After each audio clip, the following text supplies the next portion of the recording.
Sa ngalan ng Ama, ng Anak, at ng Espiritu Santo. Amen. Panalangin bago matulog. Nakikipag-ugnayan sa Diyos sa katahimikan, Panginoon.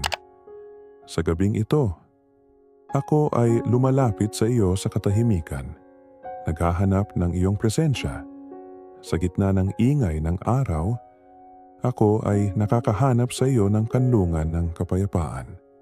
Isang lugar kung saan maaari akong magpahinga, kung saan maaari akong maging ako, at kung saan alam kong ako ay mahal.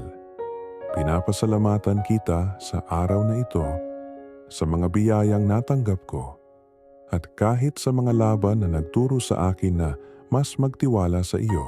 Salamat, Ama, sa pagiging Diyos na nakikinig, ang Diyos na nagpapagaling, at ang Diyos na nagbabago.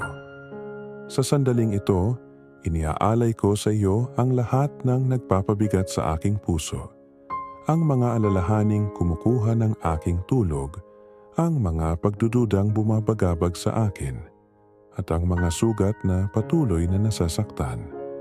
Inilalagay ko ang lahat sa iyong mga kamay, dahil alam kong ikaw ang Diyos ng mga himala at walang imposible para sa iyo.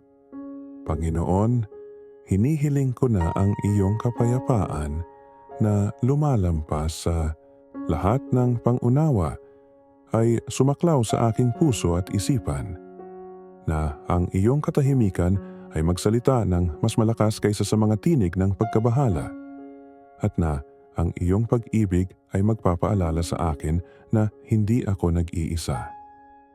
Tulungan mo ako, Jesus, na magtiwala sa iyong pag-aalaga, na magpahinga sa iyong katapatan, at maniwala na ang bukas ay ligtas sa iyong mga kamay, na ang iyong Espiritu Santo ay sumaklaw sa akin sa gabing ito, nagdadala ng kagalingan sa aking katawan, kapayapaan sa aking kaluluwa at pagbabagong buhay sa aking espiritu. Ngayon, Panginoon, ako ay ganap na iniaalay sa iyo, na ang iyong pangalan ang huling salita sa aking mga labi at ang unang pag-iisip sa pagsikat ng araw. Naniniwala ako na sa pagtawag sa iyo, ang aking gabi ay magiging pahinga at ang aking puso ay makakatagpo ng kapayapaan sa iyo.